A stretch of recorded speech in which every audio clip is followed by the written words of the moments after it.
News first channel ಹಾಗೂ ಡಿಜಿಟಲ್ನಲ್ಲಿ ಜಾಹೀರಾತು ನೀಡಲು ಈ ನಂಬರ್ಗೆ ಸಂಪರ್ಕಿಸಿ. ಕಂಪ್ಲೇಂಟ್ ಅಂದರೆ ಚೆನ್ನೈ ಎಂಬ ಮಾಸ್ಕ್ ಮ್ಯಾನ್ ಇದ್ದಾರಲ್ಲ, ಕ್ಷೇತ್ರ ಬಗ್ಗೆ ಷಡ್ಯಂತ್ರ ಹೂಡಿರುವ ಒಂದು ವ್ಯಕ್ತಿ, ಇಲ್ಲೇ ಸಲ್ಲದ 106 ಸಾವು ಉಂಟು ಅಂತ ಹೇಳಿದ ವ್ಯಕ್ತಿ SP ಅವರಿಗೂ ಕೋರ್ಟ್ನವರಿಗೂ ಒಂದು ರಿಪೋರ್ಟ್ ಕೊಟ್ಟಿದ್ದಾನೆ. ಜೊತೆಗೆ ಅದನ್ನು ರಿಪೋರ್ಟನ್ನು ಧನಂಜಯ KV ಸುಪ್ರೀಂ ಕೋರ್ಟ್ ವಕೀಲರು ಅವರಿಗೆ ಕೂಡ ಕೊಟ್ಟಿದ್ದಾರೆ. ಹಾಗಾಗಿ ಈ SIT ತನಿಖೆಯು ಧನಂಜಯ ರಾವ್ KV ಅವರನ್ನು ಕೂಡ ಒಳಪಡಿಸಿ ಸೂಕ್ತ ತನಿಖೆ ನಡೆಸಬೇಕು ಅಂತ ನಮ್ಮದು ಆಗ್ರಹ.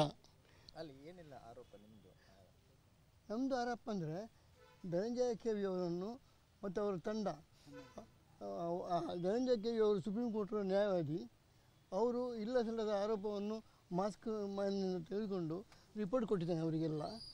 ಆ ಕೋರ್ಟ್ ಅವನು SP ಮತ್ತು ಇವರಿಗೆ ಯಾರಿಗೆ ಕೋರ್ಟಿಗೆ SP ಮತ್ತು ಕೊಟ್ಟಿದ್ದಾರೆ. ಆ ಒಂದು ಕಾಪಿಯನ್ನು ನಾನೆಲ್ಲ ಧನಂಜಯ KV ಕೊಟ್ಟಿದ್ದೇನೆ ಅಂತ ಹೇಳಿದ್ದಾರೆ. ಧನಂಜಯ KV ಕೂಡ SITಯಲ್ಲಿ ಅವರನ್ನು ಕೂಡ ತನಿಖೆ ಒಳಪಡಿಸಬೇಕು ಅಂತ ನನ್ನ ಆಗ್ರಹ. ಧರ್ಮಸ್ಥಳ ಪರವಾಗಿ ನಾನೊಂದು ಭಕ್ತ, ಧರ್ಮಸ್ಥಳ ಭಕ್ತ ಪರವಾಗಿ ನಂದು ಆಗ್ರಹ. ಒಳಗೆ ಅವರು ಹೇಳಿದ್ರು, ಒಳಗೆ ನೀವು ಹೇಗೆ ಬಂದ್ರಿಂದ ಕಂಪ್ಲೇಂಟ್ ಕೊಡ್ಲಿಕ್ಕೆ ಬಂದು ಯಾರ ಮೇಲೆ, ಧನಂಜಯ KV ಮತ್ತು ಅವ್ರ ತಂಡ ಮೇಲೆ ಕಂಪ್ಲೇಂಟ್ ಕೊಡ್ಲಿಕ್ಕೆ ಬಂದ ಅಂತ ಹೇಳಿದೆ. ಅದಕ್ಕೆ ಅದನ್ನು ರಿಪೋರ್ಟ್ ತಗೊಂಡ್ರು. ನಾವು ಅದಕ್ಕೆ ಮೊದಲೇ ನಾವು SIT ಅದನ್ನು ಒಳಪಡಿಸ್ತೇವೆ, ನಿಮಗೆ ಸೂಕ್ತ ಉತ್ತರ ಕೊಡ್ತೇವೆ, ಎಂಡೋರ್ಸ್ಮೆಂಟ್ ಕೊಡ್ತೇವೆ, ನೀವು ಈಗ ಹೋಗ್ಬೋದು ಅಂತ ಹೇಳಿದರು.